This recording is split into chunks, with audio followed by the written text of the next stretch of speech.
8 years. For 8 years, I believed I was keeping the last promise I ever made to my brother. Then my 16-year-old nephew grabbed my sleeve outside his school, looked over his shoulder as if someone might be watching, and whispered words that made my blood run cold. "Auntie, please don't pay any more." I frowned. "What are you talking about? The tuition is due today." He shook his head so quickly, it almost looked painful. "Please, just follow my dad, you'll see."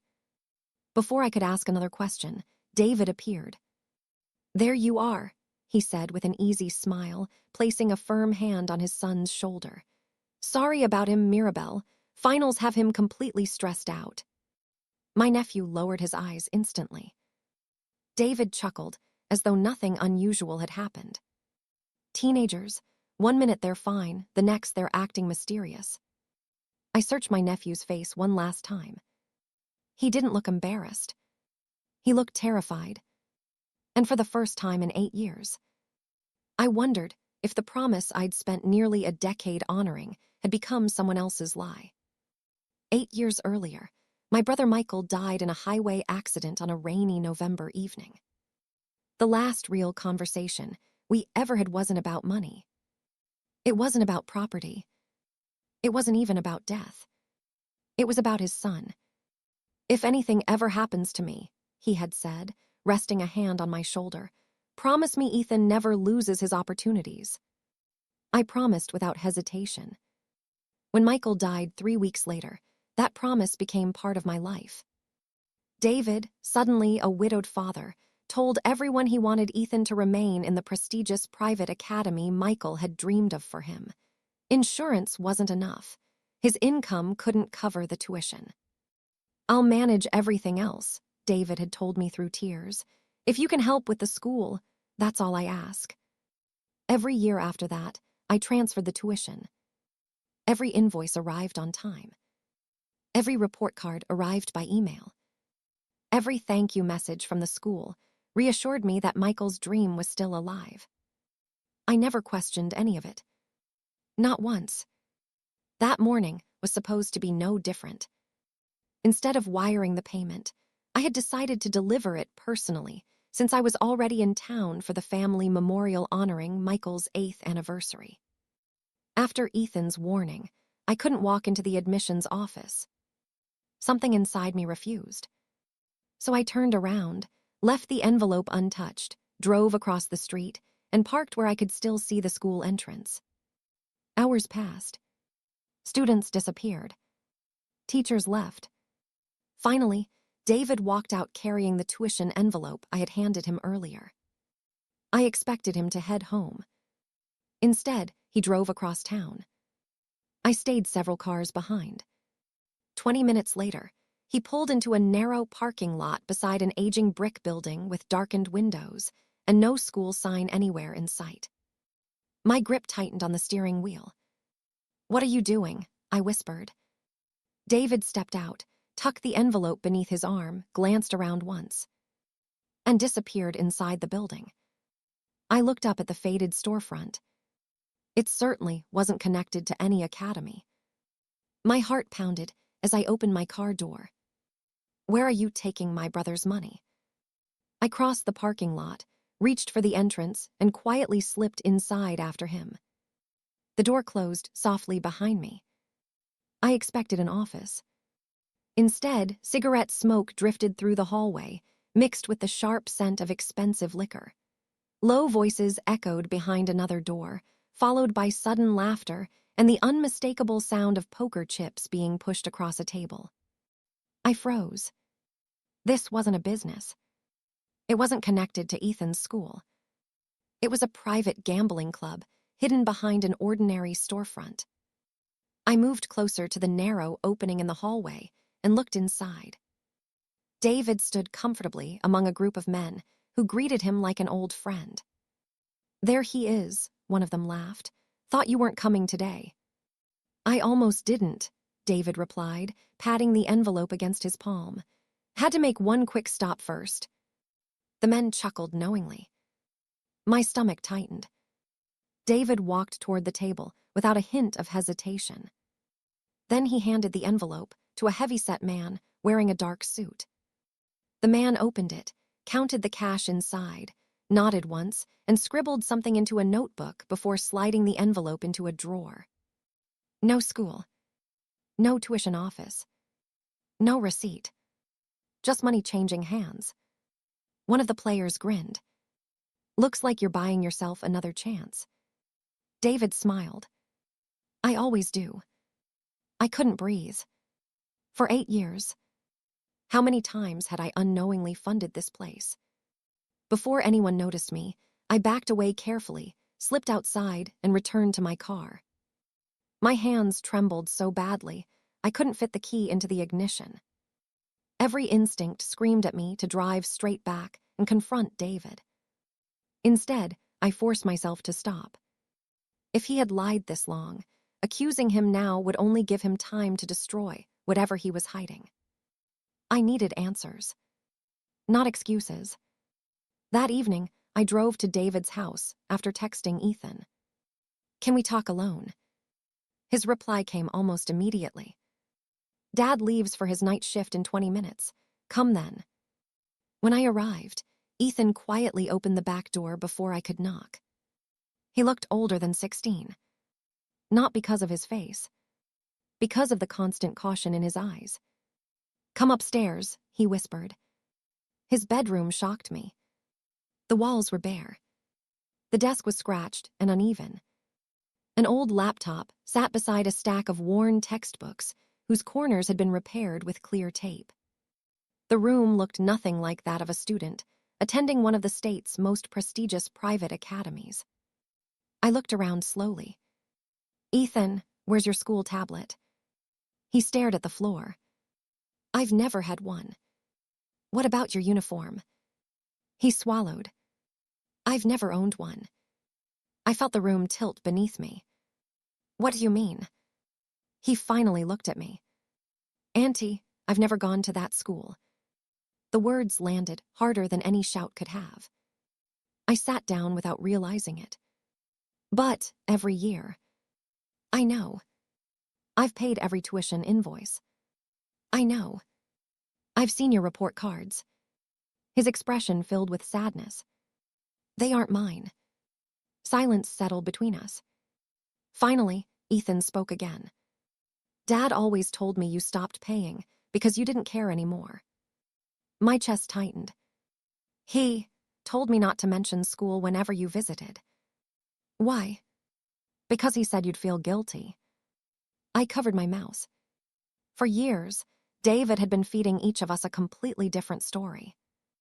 Ethan walked to his closet and pulled out a small notebook. I started writing things down. He flipped through several pages, covered in dates. I noticed Dad printing report cards that didn't match mine. Another page. I saw envelopes with school logos. Another. Then last month. He lowered his voice. I found folders hidden in his office. What was inside? I only looked for a few seconds before I heard him coming. His breathing quickened. There were contracts, invoices, and files with different school names. You didn't copy anything. I didn't have time. He grabbed my hand. Auntie, promise me something. What? Don't confront him yet. Why not? Because if he knows we're suspicious. He looked toward the bedroom door. He'll destroy everything. I nodded slowly. He was right. Whatever David had been hiding wasn't just gambling anymore. It was organized. Planned. Years in the making. Ethan leaned closer until I could barely hear him. I think Dad has been lying. He paused, his voice breaking. Since Uncle Michael died. 3 days later, our family gathered at the cemetery for the 8th anniversary of Michael's passing. The service was small. A few relatives, close friends, former coworkers. Afterward, everyone moved to the church hall for a memorial luncheon, where framed photographs of Michael lined a long table. People smiled through tears as they shared stories about him. David stood near the front of the room with Ethan beside him, one hand resting proudly on his son's shoulder. When someone raised a glass in Michael's honor, David cleared his throat. "I know Michael would be proud," he said. "Losing him was the hardest thing I've ever faced, but we've done our best to honor his wishes." His eyes shifted toward me. "And I couldn't have done it without Mirabel." Several people turned and smiled. David continued warmly. "She's faithfully paid Ethan's private school tuition every single year. Because of her generosity, Michael's dream has lived on." The room erupted in appreciative applause. Someone said, "That academy is one of the best in the state." Another relative added, "Ethan's future is practically guaranteed." David nodded with practiced humility. "We've all sacrificed for him." Mirabel forced herself to smile. Inside, every word felt heavier than the last. She looked at Ethan. He stared at the floor. He couldn't even bring himself to fake a smile. When the applause faded, Mirabel lifted her coffee cup and spoke casually. "I'm glad everything has gone so well." David smiled. "It has." She tilted her head. "Remind me, who's Ethan's homeroom teacher this semester?" For the first time all afternoon, David hesitated. Only for a second. But everyone noticed. "Mrs. Anderson," he answered. Mirabel kept her tone gentle. "I thought the academy switched him to Mr. Lawson's class after Christmas." David blinked. No, they changed it back." A cousin frowned. "They switch homeroom teachers in the middle of the year." David laughed awkwardly. "I guess they do now." The conversation grew quiet. Several relatives exchanged confused glances. Mirabel didn't press further. She simply nodded. "Oh, I must have misunderstood." David recovered quickly. He placed an arm around Ethan. "Honestly," he sighed dramatically, "sometimes I feel like people forget I'm raising a teenager alone. Every decision I make gets questioned." An aunt immediately stepped forward. "Oh, David, no one's questioning you." Another relative looked toward Mirabel. "You've always been very protective." David lowered his eyes. "I know Mirabel means well. She just worries." The atmosphere shifted almost instantly. The uncomfortable silence no longer surrounded David. It surrounded Mirabel. She suddenly looked like the overly suspicious aunt interrogating a widowed father during a memorial service. No one said it aloud. They didn't have to. She could feel it. On the drive home, she replayed every word. David had almost slipped. Almost. But almost wasn't enough. She needed proof no one could explain away. That evening, after Ethan confirmed David had gone out again, Mirabel sat at her dining table and searched for the academy's official website instead of replying to the familiar email address she'd trusted for years. She found the admissions office number. A woman answered. "Good afternoon, Hawthorne Academy." "My name is Mirabel Carter," she said carefully. "I've been paying tuition for my nephew for several years, and I just need to verify a payment." "Certainly. What's the student's name?" "Ethan Carter." The keyboard clicked softly, then stopped. "I'm sorry." Another pause. "I don't see an Ethan Carter in our records." Mirabel swallowed. "There must be some mistake. I'm checking all current students and archived enrollment." More typing. A full minute passed. Finally, the administrator spoke again. "Ma'am, we've never had a student by that name." Mirabel's fingers tightened around the phone. "I have invoices. I'm afraid those aren't from us. I've received report cards. We didn't issue them. I've emailed the school every semester. I'm sorry, but none of the email addresses you're mentioning belong to Hawthorne Academy." The room became perfectly still. 8 years. Not one payment had ever reached the school. Not one report card had ever been written by its teachers. Not one message had come from its staff. Someone had recreated an entire school's identity.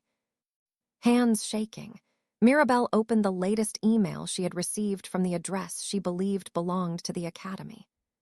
She clicked reply. Delivery failed. She tried another message from the previous year. Address not found. Another. Another.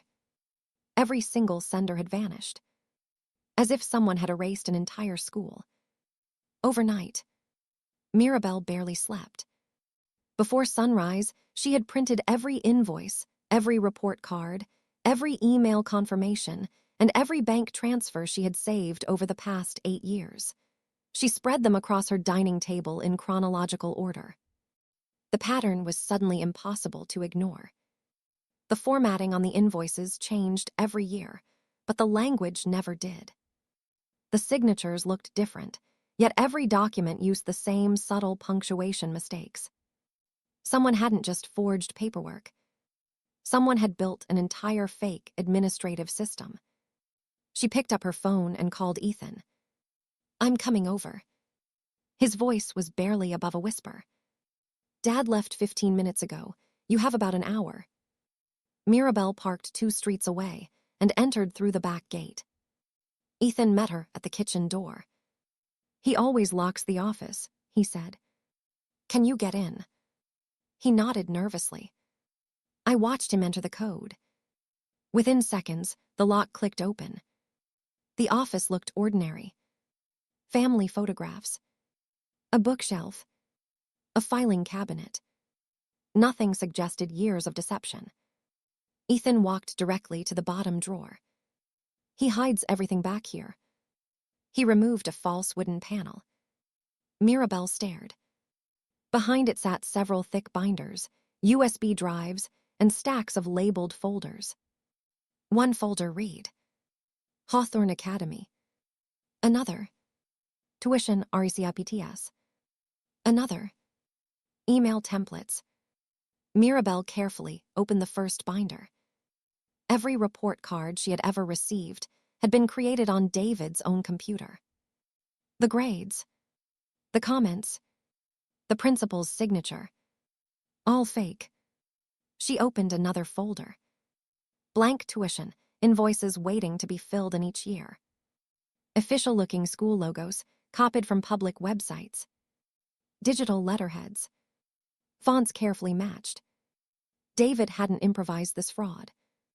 He had perfected it. Ethan inserted one of the USB drives into the office computer. A spreadsheet appeared. Year after year. Every payment Mirabel had made. Every deposit. Every withdrawal. At the bottom of the final column was a total. Mirabel covered her mouth. The amount was well into the hundreds of thousands of dollars. That's impossible.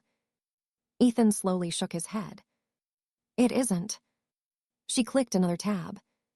Bank transfers. The tuition payments hadn't gone to any school. Large amounts had been transferred directly into accounts connected to gambling establishments. Others had funded luxury purchases, designer watches, expensive vacations, high-end electronics, and a luxury SUV David had claimed was financed through careful saving. Every lie was documented. Every dollar had a trail. Mirabel looked at Ethan. You knew. I suspected. You told me to follow him. Because I needed you to see it yourself.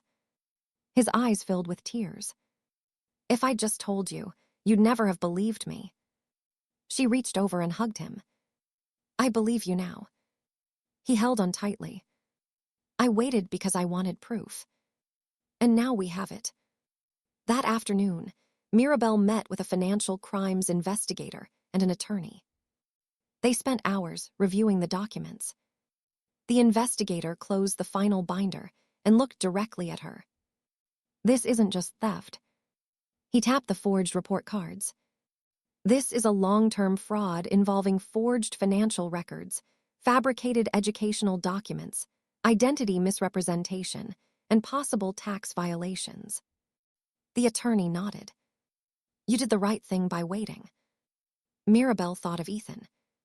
He had carried this secret alone for weeks. If he hadn't stopped her outside that school, The fraud might have continued for years. Meanwhile, David returned home earlier than expected. The moment he stepped into his office, he stopped. One binder sat slightly out of place. The false panel hadn't been pushed back completely. His expression changed instantly. He opened the hidden compartment. Several folders were missing. No. He searched frantically through every drawer. His breathing became rapid. They know. He rushed through the house, stuffing expensive watches, cash, and documents into a duffel bag. Then he powered on his computer. One by one, he began deleting files. Progress bars flashed across the screen. He didn't realize investigators had already copied everything. A loud knock echoed through the house. David froze. Another knock. Much louder. He walked toward the front window. Outside stood Mirabel. Beside her was Ethan. Neither of them looked afraid anymore. David understood immediately. The balance of power had shifted. He slowly opened the front door. Before he could say a word, a detective stepped between them, opened a folder, and spoke calmly. Mr. David Carter. He held up a warrant. We'd like to discuss 8 years of fraudulent financial records. David's confidence disappeared the moment investigators began opening the binders on his dining room table. What is this? He demanded. You're making a mistake. The lead detective calmly slid the first forged tuition invoice across the table. We've already confirmed this document was never issued by Hawthorne Academy. David's expression barely changed. I don't know where that came from. The detective placed a second document beside it. A forged report card. Then another. Then a spreadsheet recovered from David's computer. Finally, printed bank records showing every tuition payment Mirabel had made over the previous 8 years. The room fell silent. David stopped talking. Over the following weeks, investigators reconstructed the entire scheme. Shortly after Michael's funeral, David had purchased software for creating professional documents. He downloaded the Academy's publicly available logo and recreated its letterhead. He registered email addresses that looked almost identical to the school's official domain, changing only a single character that was nearly impossible to notice. Each year, he generated new invoices. Each semester, he wrote fake report cards. Each payment Mirabel sent was deposited into an account David controlled before being transferred into gambling accounts, luxury purchases, and personal expenses. The deception wasn't careless. It was meticulous. For 8 years, he had counted on one thing: Mirabel's trust. When questioned, David initially denied everything. Then investigators showed him the hidden spreadsheets recovered from his office. Next came metadata from the forged files. Then surveillance footage from the gambling club. Finally, forensic accountants connected every transfer to his personal accounts. His attorney quietly advised him to stop speaking. Hours later, David admitted the truth. I never thought she'd verify anything, he said softly. Why? Because she trusted me. Those 5 words hurt Mirabel more than the financial loss ever could. She hadn't simply been deceived. Her love for her brother had been used as the foundation of the fraud. The most painful revelation came from Ethan. As investigators interviewed him, he explained that his father had told him a completely different story for years. Dad said Aunt Mirabel stopped paying because she had her own life now. He looked toward Mirabel. I thought maybe you forgot Uncle Michael's promise. Mirabel's eyes filled with tears. She crossed the room without saying a word and wrapped him in a tight embrace. I'm so sorry. He shook his head. No. His voice cracked. I'm sorry I didn't tell you sooner. She gently held his face. You protected yourself the only way you knew how. Then she smiled through her tears. The betrayal belongs to your father, never to you. For the first time since Michael's death, Ethan allowed himself to cry without hiding. News of David's arrest spread quickly. Family members who had defended him during the memorial gathering began calling Mirabel. Her aunt spoke first. "I owe you an apology." Another relative admitted, "We thought you were being suspicious for no reason." Even neighbors who had admired David as a devoted single father were stunned when the charges became public. Fraud, forgery, financial deception, identity-related offenses tied to the fabricated school communications. His gambling debts, once hidden, became part of the public court record. The luxury SUV, expensive watches, electronics, and other assets purchased with the stolen money were seized during the financial investigation. Many were later sold to help satisfy restitution orders. The sympathy David had enjoyed for years disappeared almost overnight. Family court proceedings followed several months later. The judge reviewed years of financial records, testimony from school officials, investigators, counselors, and Ethan himself. One fact stood above everything else. For 8 years, Mirabel had consistently provided financial support because she believed she was honoring her brother's final wish. She had never missed a payment. She had never stopped showing up. The judge looked at Ethan. "Where do you feel safest?" Without hesitation, he answered, "With my aunt." Legal guardianship was transferred to Mirabel. As they left the courthouse together, Ethan quietly reached for her hand. This time, neither of them had to hide anything. A few weeks later, Mirabel stood beside Ethan in the admissions office of Hawthorne Academy. The same school she had believed he attended all those years. The admissions director smiled warmly.